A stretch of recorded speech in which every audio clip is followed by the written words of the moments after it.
দানে দানে তিন দান। জিম্বাবুয়ের বিপক্ষে টানা ৩ ম্যাচ জিতে ২ ম্যাচ হাতে রেখেই সিরিজ নিশ্চিত করে ফেলেছে বাংলাদেশ।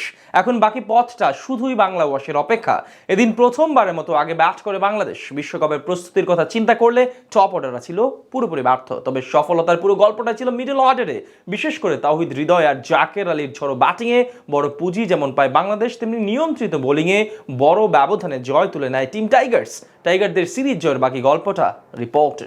গল্পে যেমন থাকে রোমাঞ্চ, নাটকীয়তা, জিম্বাবুয়ের বিপক্ষে বাংলাদেশের ব্যাটিংয়ে তার কিছুরই কমতি ছিল না।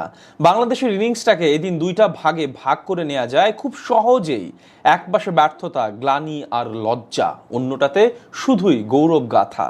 ব্যর্থতা আর হতাশার গল্পটা যাকে দিয়ে শুরু, যিনি সে গল্পের খলনায়ক তিনি আর কেউ নন, লিটন কুমার দাস। এই ওপেনার ব্যর্থতার এমন গ্যারাকলে পেঁচেছে যে একের পর এক সুযোগ পাচ্ছে আর তা হেলায় নষ্ট করছে। সবচেয়ে বাজে যে বিষয়, দৃষ্টিকটু যেটা হয়, সেটা লিটনের আউটের ধরন। এক স্কুপ করতে দুইবার ব্যর্থ হবার পরও কেন সেই শটটাই খেলতে হবে তার। তৃতীয়বার একই কাজ করতে গিয়ে উইকেটটাই হারিয়েছেন।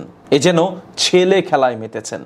বিশ্বকাপে যাবার স্বপ্নের হয়তো এখানেই জলাঞ্জলি লিটন কুমারের। এদিন ক্যাপ্টেন সামনে বা পেছনে কোথা থেকেই নেতৃত্ব দিতে পারেননি। ব্যর্থ হয়েছেন আরো একবার ৪ বলে ৬ রান করে। প্রথম ইনিংসে 50 করা তানজিদ তামিম ২১ রানের মাঝারি ইনিংস খেলে বিদায় নিলে বাংলাদেশের টি-20 ম্যাচটা তখনও আপন রূপ নিতে পারেনি। ইনিংসের মাঝপথ অর্থাৎ ১০ ওভারে ৩ উইকেটে ৬৩ রান বলে দিচ্ছে টি-20-র খেলা এখনো খেলা হয়নি তাদের।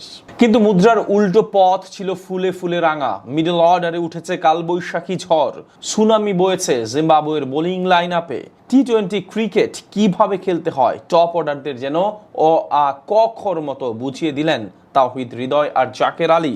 একের পর এক হাঁকিয়েছেন বাউন্ডারি। চতুর্থ উইকেটে দুজনের রেকর্ড পুঁজি ৮৭। ২০২০ সালের পর চতুর্থ উইকেটে যা সর্বোচ্চ রান।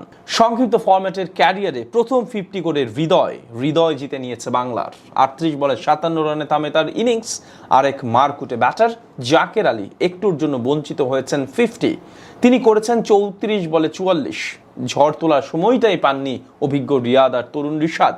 তাতে কি ২০ ওভার শেষে বাংলাদেশ পেয়ে গেছে ৫ উইকেটে ১৬৫ রানের পুঁজি।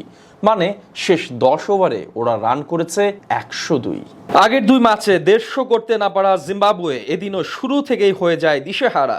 উইকেট পাওয়াটা নেশায় পরিণত করে ফেলা সাইফ নিজের প্রথম ওভারে এসেই বিদায় করেন গুম্বিকে।